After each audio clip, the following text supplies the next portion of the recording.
Parce que tu Hmm. peux dire je vais à l'hôpital, tu vois, ça c'est normal, mais quand tu dis je vais voir un psy chez nous, ça veut dire que t'es fou, tu Ouais, vois.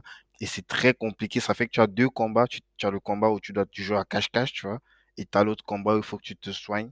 ouais. Et bah, j'ai dû faire ce jeu-là justement, et j'ai eu la chance à la fin de pouvoir m'en sortir. Depuis jamais, j'ai plus, moi, je crois que ça doit faire 8 ans aujourd'hui, j'ai plus jamais eu à toucher, même la cigarette, Hmm. et, et j'ai pas, je me sens pas à risque, quoi. Donc, je peux avoir des gens à côté de moi qui fument. Et puis, c'est vrai que je préférais ne pas avoir des gens qui fument à côté de moi, mais je ne ressens pas le besoin, donc je ressens pas une rechute, quoi. Donc, j'ai réussi complètement à couper, mais c'était très difficile. C'était tous les jours, c'était un combat. Tous les jours, j'avais l'impression que j'allais craquer et ça m'a pris Hmm. beaucoup, beaucoup de temps. Mais à la fin, quand j'ai réussi à traverser ce truc-là, déjà, déjà, j'ai économisé beaucoup d'oseille parce que Je t'assure, c'est beaucoup d'argent je quand même. t'assure, je t'assure. Donc, et puis, franchement, c'est pas pour donner des leçons aux gens. Moi, dans mon parcours, j'ai rencontré plein de personnes qui performent en se shootant, en prenant même des trucs vraiment beaucoup plus durs, tu vois, Hmm. je juge pas, chacun fait comme il veut, mais de mon expérience, je pense que c'est un gain en termes d'énergie, en termes d'espérance de vie et même en termes de trajectoire. T'as beaucoup plus les idées plus, t'as l'espace mental en fait pour réfléchir Hmm. sur qu'est-ce que je fais de ma vie, comment est-ce que je construis les choses. Et malheureusement, c'est pas quelque chose qu'on parle beaucoup dans la communauté. Pourtant, il y en a plein, plein qui se shootent, même parmi des entrepreneurs. C'est pas, j'indexe pas les gens, tu vois. C'est vraiment pour dire que c'est comme une maladie et ça peut se soigner. Et ça commence déjà par prendre conscience que tu es malade. Et Hmm. ensuite, tu peux rentrer dans un process où tu te soignes. Maintenant, la méthode pour se soigner, elle est assez protéiforme. Tu vois, toi, t'as eu un truc où tu as coupé tout court. Moi, ça m'a pris plus de temps. J'ai dû me faire accompagner, euh, se mettre à nu, parce que c'est un petit peu ça de parler à un psy. C'est quand même, c'est pas évident quand même parce que là, tu peux pas te mentir à toi-même, donc tu dois Hmm. parler les choses telles qu'elles sont et dire des choses pour que on puisse t'apporter des solutions, pour qu'on puisse être en capacité de te donner des pistes de sortie. Donc, je trouve ça hyper intéressant, en tout cas, la façon dont toi, tu as coupé. Ça peut aider peut-être d'autres personnes qui veulent expérimenter ça, couper drastiquement et, s'électrocuter, quoi. Non, mais après, comme je te dis, chacun, comme tu as dit, chacun a sa manière de vivre la chose. Et donc, à partir du moment où toi, tu sais que pour toi, ça va fonctionner, ben, c'est bien de le faire. Moi, effectivement, j'ai essayé d'y aller petit à petit et tout, mais ça n'a jamais fonctionné. Peut-être que j'ai compensé aussi la consommation de joints par la bouffe, tu vois. Il y a de ça, hein, franchement, ça joue beaucoup. Moi, j'ai pris, je crois, plus de 30 kilos entre le moment où j'ai Ah ouais, arrêté de quand même. fumer. Ouais, ouais, ouais. C'est cette année que j'ai perdu 25 kilos. Mais en arrêtant de fumer, j'ai beaucoup, beaucoup, beaucoup pris de poids. Euh, peut-être que c'est de la compensation, tu vois. Et peut-être que si Ouais. j'étais allé sur un ressort psychologique, j'aurais pu désamorcer la raison qui fait que je fumais, tu vois. Peut-être, je sais pas. Franchement, la psychologie humaine elle est très compliquée. Mais je sais qu'à un Mhm. moment, je commençais à entendre des voix, ça me faisait pas du bien. Tu vois, vraiment, ça Ouais, me faisait pas du bien. ça me parle tellement. Ça te parle Yes. aussi? Ok. Ouais. Les Déjà, ils deux, vont les deux croire qu'on est fou. On dit, mais c'est qui, c'est qui? on va dire c'est qui ceux-là, là? Ouais. La réalité. Franchement, moi, ça a vraiment été ça. Donc, et je suis bien Yes. content d'avoir arrêté. Donc, on revient en Centrafrique. Tu redécouvres ton pays de naissance, la famille. T'as fait combien de temps, justement, la première fois que tu es revenu au début des années Semaines. 2000? Au début, on était parti pour 2 semaines, après 4, après 6. Au bout de 6, mon patron ici m'a dit, il faudrait que tu rentres quand même, hein, tu as des choses à faire. Et c'est quoi en fait que tu te dis lorsque tu rentres? Est-ce que tu as des idées claires sur des choses que tu comptes lancer? Ou alors, première étape, je change complètement de vie et ensuite je dessine des nouvelles perspectives. Ouais, alors, j'avais pas d'idée claire parce que moi, je suis pas quelqu'un, enfin, je suis quelqu'un d'intuitif, en fait, tu vois. Mhm. Et il y a beaucoup de choses que j'ai faites et si on a l'occasion d'en reparler, tu verras. Euh, c'est souvent des intuitions, comme des voix qui me parlent, en l'occurrence. Et je me dis, bon, bah, c'est ça qu'il faut que je fasse. Là, en l'occurrence, tu vois, première voie, il faut que j'aille en Afrique. Il faut que je rentre dans mon pays, premièrement. Et tu vois, avant, je m'étais toujours dit, alors que tous mes potes me disaient, on va en Thaïlande, on va ceci, on va cela. Moi, j'avais toujours dit, je prends pas l'avion si c'est pas pour rentrer dans mon pays.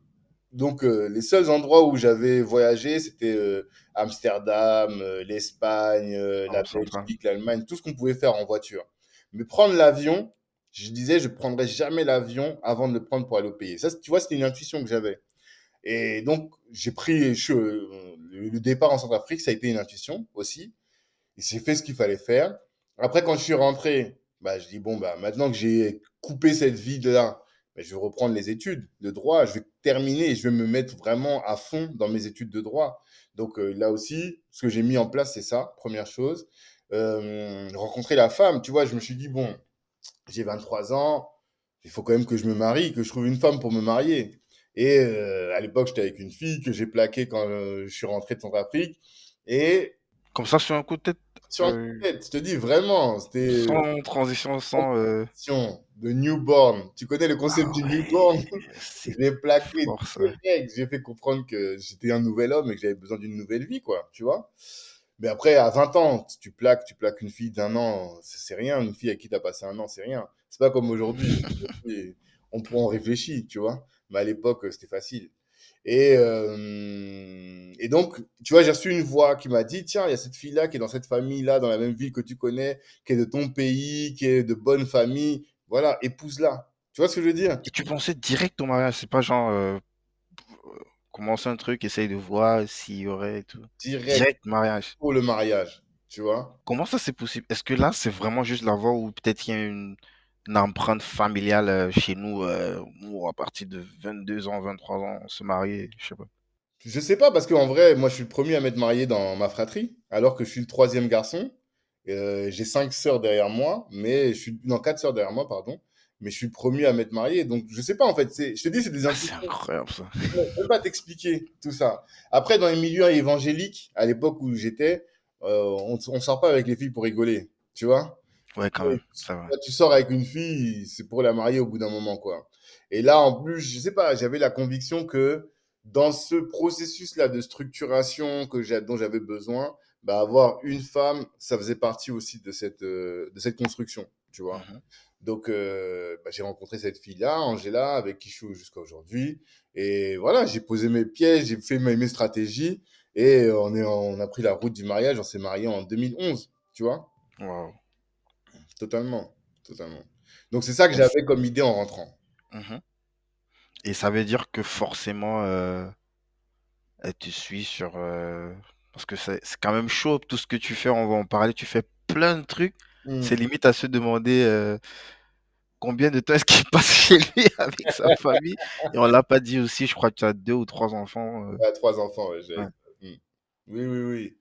Non, mais elle me suit, oui, parce que je pense que, tu vois, tu nais pas, c'est pas au moment où tu es né que tu es devenu celui que tu es aujourd'hui. Non, je veux dire, ce que je suis aujourd'hui, ça ne s'invente pas. Je le suis depuis que je suis petit, en fait, tu vois. Mhm.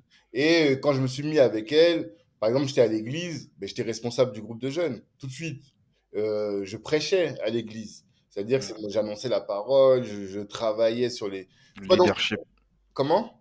Il y avait du leadership à chaque fois.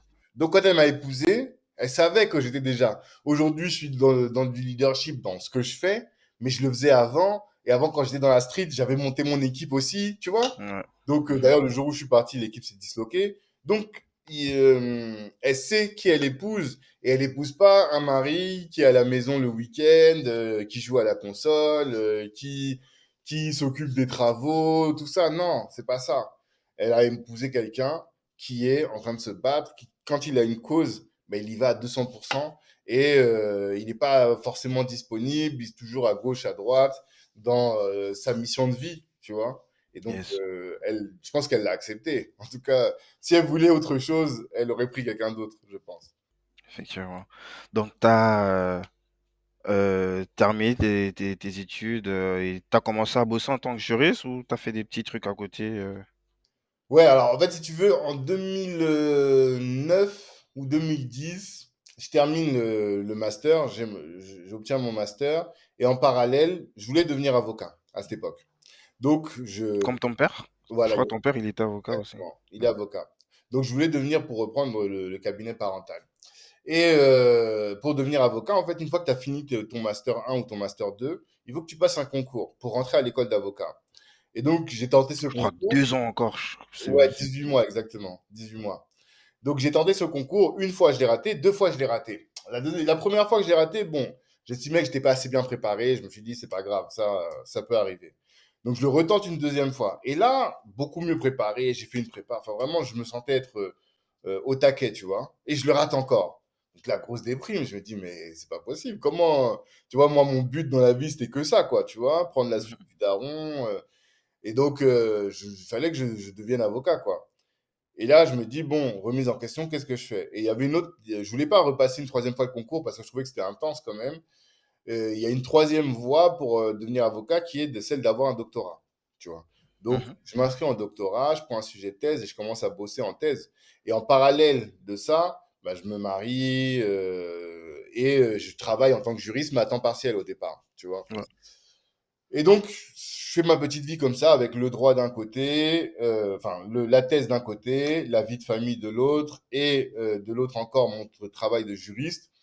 Et il y a une petite lumière dans mon esprit. Un jour, j'ai un de mes potes qui m'appelle et qui me dit, viens, faut qu'on fasse quelque chose pour la diaspora africaine. Je dis, ah ouais, effectivement, ce serait intéressant. Nous, on est un peu des enfants de Kémy Seba à l'époque, tu vois. Enfin, les petits frères de Kémy Seba, on va dire. Et on voyait ce qu'il faisait, on se disait, ah, c'est intéressant. Voilà quelqu'un qui prend la défense de la cause, mais nous, on voulait le faire différemment. On se disait, il faut qu'on le fasse d'un point de vue business, d'un point de vue pragmatique. Pas forcément avec le couteau entre les dents et d'aller nous battre dans la rue. Ça correspondait pas trop avec nos personnalités. Et donc, c'est Mhm. comme ça qu'on s'est dit, bon, bah, on va créer. On s'est retrouvés un jour, on était quatre comme ça chez mon pote. Et on dit, qu'est-ce qu'on fait, qu'est-ce qu'on fait. Et moi, j'avais toujours cette idée de créer un annuaire dans lequel on référencerait les professionnels issus de la diaspora pour pouvoir faire du business entre nous, tu vois, comme on voyait les autres communautés faire. Et donc ce jour-là, on a pris la décision, je me souviens, c'était en juin 2011, 2 mois avant mon mariage, en tout cas un mois et demi avant mon mariage, eh bien de créer un réseau d'affaires tourné vers la diaspora. Et avec l'idée, dans un premier temps, juste de faire en sorte que ceux qui ont des contacts, bah, les mettent dans l'annuaire. Et comme ça, nous, dès qu'on a besoin d'un avocat, d'un expert comptable, d'un plombier, d'un électricien, tous ces besoins qu'on a au quotidien, eh bien, on va passer prioritairement par les membres de notre réseau. Et ça, c'est le premier jour de l'acte fondateur de Black Network, tu vois. Ok. Donc en fait, tout ce que tu peux avoir besoin dans la vie, que tu as d'abord le chercher dans ta communauté, les prestataires en tout cas que tu ailles les chercher dans ta communauté, et ce n'est que quand tu ne trouves pas que tu vas à l'extérieur, quoi. Exactement. Moi, c'est ça ma vie aujourd'hui. Et mais comment est-ce que ça t'est venu en tête? Parce que ça, c'est un modèle plus qu'on voit chez, je sais pas si on peut dire le terme parce que j'ai souvent peur de prononcer, chez